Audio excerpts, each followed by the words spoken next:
না রে, তুমি বিয়ে করলে না কেন? তাই তো দাদা, তোমার মতো অত কুসকুসি আমার নাই, সাফ সব ক্লিয়ার কথা। দাদা কি কও?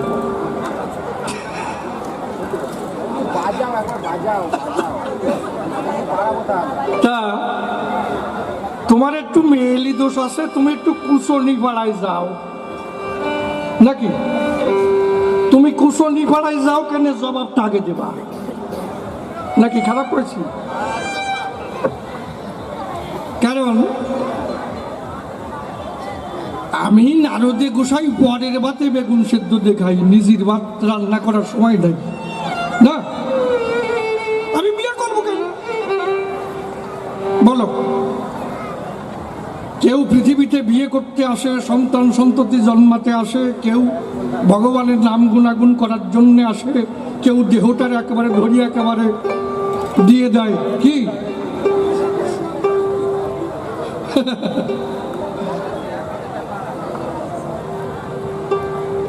তারপরে আমার মধ্যে যে শক্তি আছে, আমার বিয়ে করার দরকারটা কি? আমার বিয়ে না করেই আমি জন্মাতে পারি।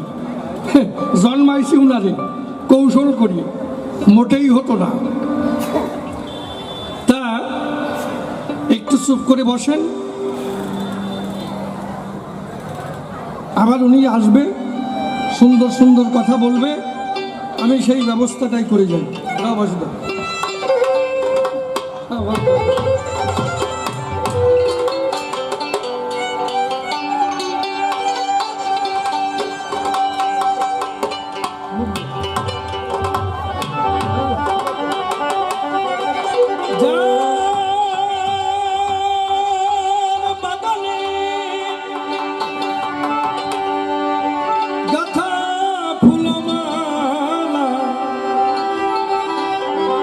আমি পড়াবো কাহা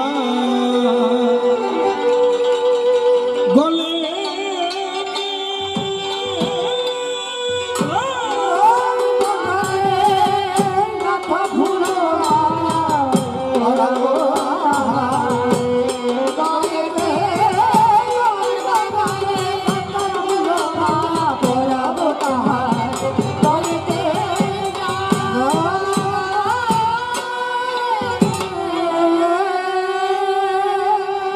যেভাবে প্রশ্ন করে গিয়েছিলাম প্রথমবারে, শিব ঠাকুর এসে ধরে ধরে তার দিয়েছে সমাধান। তাহার ওই জবাব শুনে পূর্ণ শান্তি পেয়েছি মনে। তার মধ্যে করতে হবে বিরুদ্ধাচরণ। চরণ ধরে করি মানা, কেউ আমার কথায় রাগ করবেন না, নইলে কবি কাব্যের বেচা কিনা হবে দায়। আপনারা থাকলে চুপ করে আমি বলতে পারি খুব করে, এই জন্যে বারে বারে নিবেদন জানাই ভক্ত শ্রোতার পায়। তা আমি বললাম, তুমি যে গুরু, তা তুমি গুরু হয়ে শিষ্য মারলে কেন? তা যেভাবে জবাব দেয়, কি দেব পরিচয়? বলে শিষ্য হয়ে আমার মাথায় হাত দিতে যায়, কই না? তাহলে তাই যদি হয়, কি দেব পরিচয়? তাহলে তোমার নাম হচ্ছে মৃত্যুঞ্জয়, তাই তো বাবা? কার নাম হয় মৃত্যুঞ্জয়? যে মৃত্যুকে করেছে জয়, তাই নয়? তাহলে যে মৃত্যুঞ্জয়, সে কেন মৃত্যু ভয়ের চোটে দৌড়ায়? কি, তিনি তো মৃত্যুঞ্জয়। শিব ঠাকুর মৃত্যুঞ্জয় না? তার নাই মৃত্যু ভয়।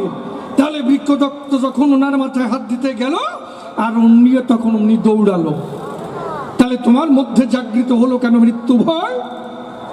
কি তোমার মধ্যে এই ভয় এলো কেন, সেইটি আগে বলো। এইটি আমার জানবার বিষয়।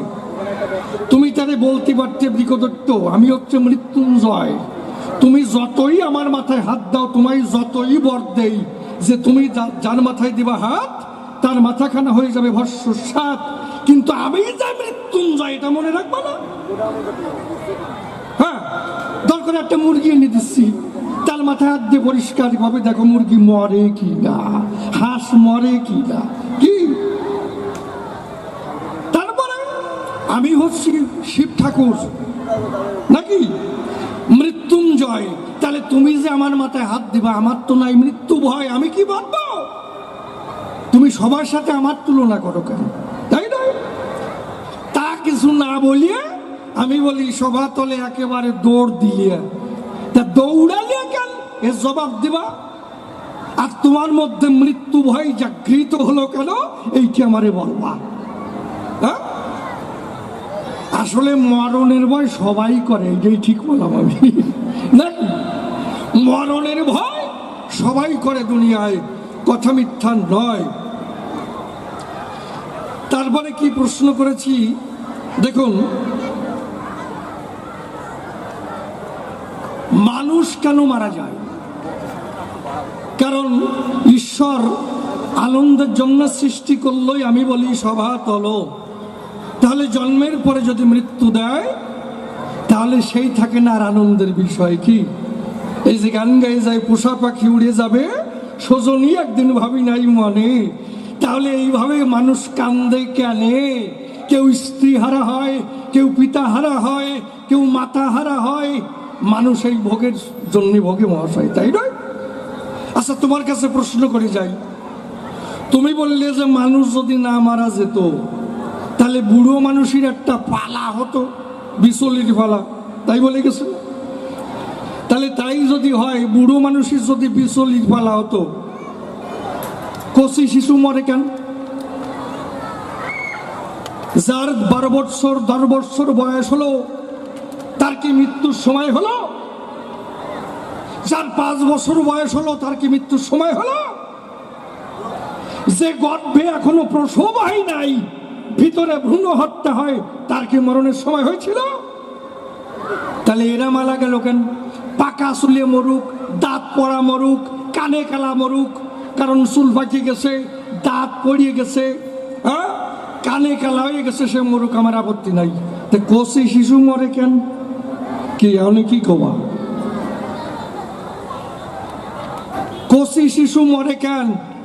দাঁড়িয়ে বলি সবার ঠাই সে এখনো বিয়ের কোনো কিছু ঠিক হয় নাই, তার সন্তান আদি হয় নাই, তার আরো কত বৎসর ছিল, তার মধ্যে কত খাবার কত কিছু খাবে বলো, সেই খাবার থেকে ত্যাগ করলো, বিয়ের থেকে ত্যাগী হলো, সন্তান আদি না জন্মালো, তার ইচ্ছা নাহি পূরণ হলো, তার আগে মৃত্যুবরণ করলো। কেন বললো কচি শিশু মরে কেন? এর জবাব দেবার সবার স্থান।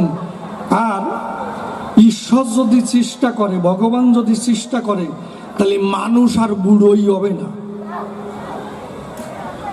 কি বলবো, সবার পাশে ভগবানের মধ্যে যে পাওয়ার আছে তাই নয়, সে যদি ইচ্ছা করে তাহলে মানুষ আর বুড়ো হবে না। কেমন? মালাবতী, আমি বলি সভা সম্প্রতি, মালাবতীর স্বামী যখন কুষ্ঠরোগে ভোগে মহাশয় জঙ্গলের মধ্যে দিয়ে যখন যাচ্ছিল, তখন ঋষি এক মুনি ধ্যানগ্রস্ত অবস্থায় বসা ছিল, শুলের পরে অবস্থায়, ওই পথ দিয়ে যখন যাচ্ছিল হঠাৎ মালাবতীর আঁচল লেগে গেল, মুনির ধ্যান ভেঙে গেল। তখন মুনি বলে, আমি অভিশাপ দেব তোমায়, আমার ধ্যান ভাঙলে কিসের দায়? মালাবতী বলে, তাই আমার কোনো দোষ নাই। মুনিবা, অসুস্থ স্বামীকে স্নান করিবার তরে আমি যাই এই জঙ্গলের পথ ধরে, হঠাৎ আমার কাপড়ের আঁচল লেগে যায়, আমি কোনো দোষ করিনি এই জায়গায়, ক্ষমা করো। বলে, ক্ষমা হবে না। যে স্বামীর জন্যে আমি বলি তোমার সন্নিধানে আমার ধ্যান ভগ্ন করলে এই জায়গায় মনে পেয়েছি মনস্তাপ, তোরে করবো অভিশাপ, আগামীতে সূর্য উদিত হওয়ার সঙ্গে সঙ্গে তোর পতির জীবন যাবে চলে। বলে নাই মালাবলী? বলে, তাই যে পূর্ব দিগন্তে সূর্য উদিত হলে আমার স্বামী যাবেন জীবন চলে, আমি সব অভিশাপ করতে চাই, আমি করি বর্ণনা, যে সূর্য উদিত হলে আমার স্বামী জীবন যাবে চলে, সে সূর্য আর পূর্ব দিগন্তে উদিত হবে না। বলে নাই? এই অভিশাপ দিল, দেবতারা সব সমস্যায় পড়ে গেল। তারা চিন্তা করে কি করি এই জায়গায়। তখন দেবতারা লাইন ধরে মালাবতীর ধারে, মা কি করব একটু বলো আমায়। শেষ পর্যন্ত কৃষ্ণ এলো, আমি বলি সভা তলো। কৃষ্ণ ডেকে কয়, অমা কি এক নিমিষের জন্য তো স্বামীকে দিতে পারিস আমায়? কেমন? একটা গোশৃঙ্গের উপরে একটা শস্যের দানা যতক্ষণ দাঁড়িয়ে থাকতে পারে, কি বলবো তোর ধারে, অতটুক সময়ের জন্য দিতে পারিস আমায়? মালাবতী বলে, তাই তোমার মতন চালাক বিশ্ব আর একজনও নাই। ধরো আমার কথা ধরো, তুমি কৃষ্ণ নটবর, তুমি ইচ্ছা করলে কি না পারো, তুমি ইচ্ছা করলে আমি বলি তোমার স্থলে তুমি ওই গোশৃঙ্গের উপরে শস্যের দানাকে অনন্তকাল দাঁড় করিয়ে রাখতে পারো। কৃষ্ণ বলে, যদি আমি হই স্বামী তাহলে কি রাজি হবে তুমি? বলে, কে স্বামী? আমি বলি, তব পাশ। আমার স্বামী যদি সহায় থাকে, কি বলবো তোমার পাকে, তোমার মতো কৃষ্ণ হবে আমার চরণের দাস। তখন কৃষ্ণ হেরে গেল, ডাক দিয়ে বলল, মা তাহলে মোটেই দিবি না? তাহলে কি হলে দিবি?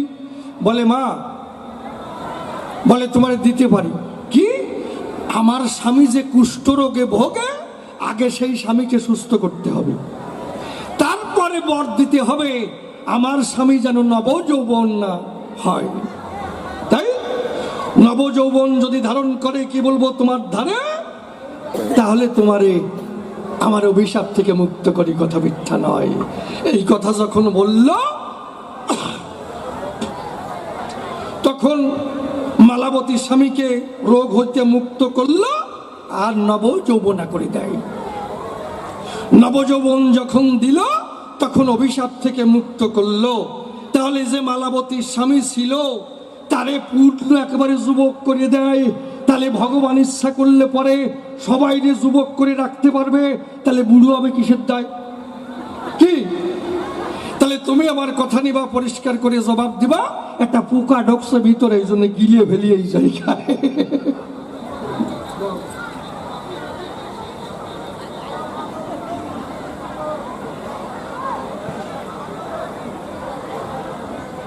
তবে দেখুন, তাহলে ভগবান ইচ্ছা করলে পরে তাহলে মানুষ বুড়ো হবে নাকি? সত্যি কথা না? বুড়োই হবে না। তা বুড়ো বানাবে কেন? সবাই আশীর্বাদ করো, যা তোর আর কেউ বুড়ো হবি না, ব্যাস মিটে গেল সমস্যা। আর গল্প যারটা দেশে, ওরে কপাল রে, কাঁচা রস নাকি? হ্যাঁ, তা তুমি, আমি যে প্রশ্ন করেছি, তুমি তো হাগিয়ে দফা সারিছ। গল্প আমি দেবো একটা, আপনারা কি করেন? দেব। 3 শয়তান, মারাত্মক শয়তান, সাংঘাতিক শয়তান, অসম্ভব শয়তান, দারুণ শয়তান। তা ওরা 3 জন বলছে, ভাই একটা প্রতিযোগিতা করতে চাই। বলে, কি প্রতিযোগিতা? বলে, পাদের প্রতিযোগিতা। আপনারা পাদ চেনেন তো? হ্যাঁ, যাকে বলে বায়ুকম্প, আর আঞ্চলিক পরিভাষায় বলে পাত। এর বলে পাত। দেখেন না, এই যে বড় বাজারে যাবেন, ওই যে মারোয়ারি থাকে না,